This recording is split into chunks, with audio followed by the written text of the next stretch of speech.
having me here. That's actually one of my favorite passages in the Bible. The loaves and the fishes.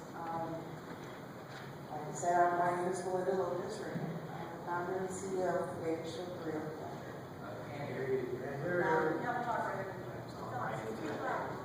I am Belinda Lopez Rickett. I am the founder of the Bakersfield Burrito Project.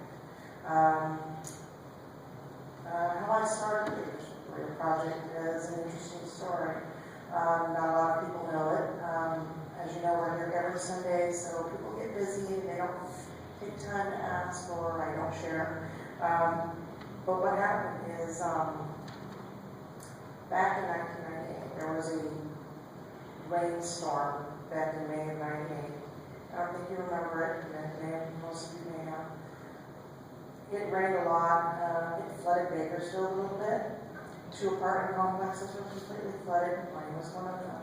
And it damaged my apartment. Eventually, it dried out a bit, but there was some issues with it, and I later moved. Not thinking about the rainstorm that happened that day, I moved on with my life. I lived in the apartment complex, and I was happy there. My 2 children going to college,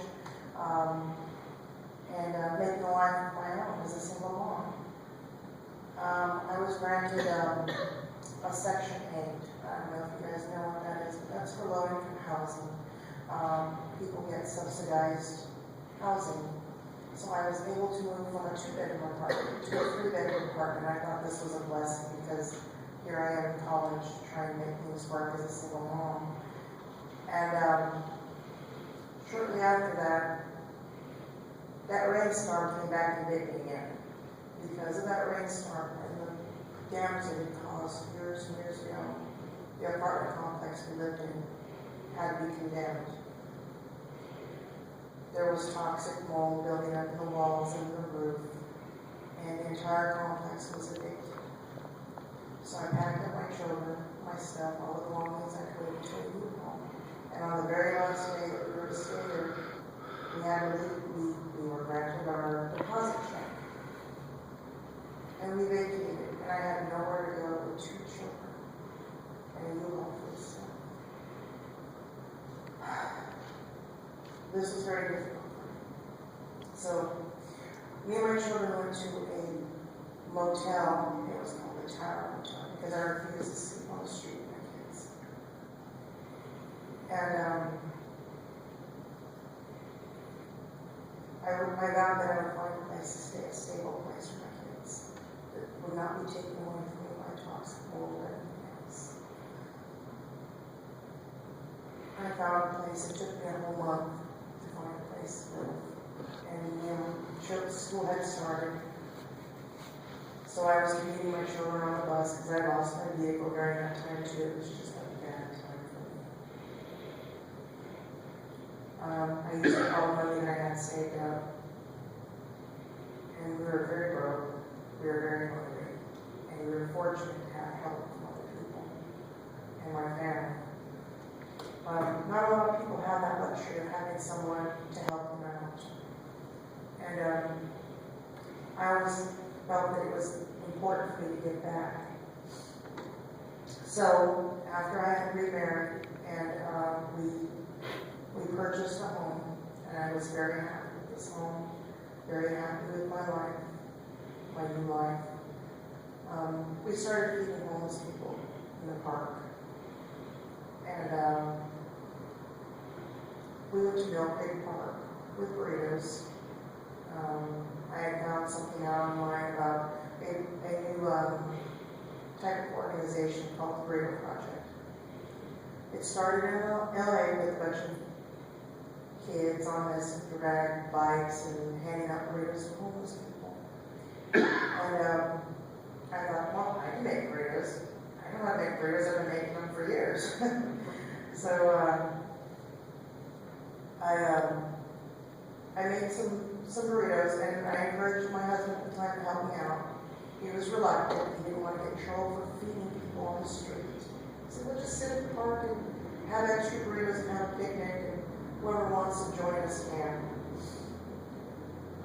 We were sitting in the park, and And we had 27 burritos that we had made, and it cost us more than $5 to make all these burritos. It's 27 possibilities of people with food. Some lady came walking up to us and asked, "Are you giving those away for free?" I said, "Yes, please have one." She says, "Can I have one for my kids?" Oh, my heart sank. And she turned to her RV that was parked at the park, and 3 children, 3 small children walked out of the back of the RV. And they were very happy to get that burrito. She says, "We're staying at the home shelter right now. We didn't want to hang out there during the day because we don't like being around some people. Children want to get out and play, and they get tired of seeing the same thing every day." Those children, they sat there, and they sat with one of my children, and they played, and they ate their burrito, and they were very happy, and it touched me. And I want to do it again. And for a moment there, I could put myself in her shoes because I was in her shoes at one time. I had my children in a moving truck, and I had no place to stay. And the mission is a good place to stay, but sometimes you just don't want to hang out there. Since then, 2009, posted pictures of us doing things there, and we've gotten recognition from Moss Magazine and from organizations, social groups, churches, and they want to contribute. They have to contribute, and it's helped build us. I had no intention of this being this big, and it hasn't, and it's growing, and it keeps growing. And we got our nonprofit about a year ago, and we were very fortunate to have the blessings of Wesley's allow us to use our kitchen to continue helping other people. Because every time we hand out a burrito, we never know who we're going to help. We can't judge them solely by the way they look, the way they smell, the way they act. We don't know what's going on in their lives. It's not our job to judge. It never is. We had a burrito. If they say thank you, then we say you're welcome. If they don't, that is okay. We don't ask for anything from anybody. We just give them a burrito and we ask them to be happy about it. And they are. In the coming years, we hope to be able to have our own kitchen.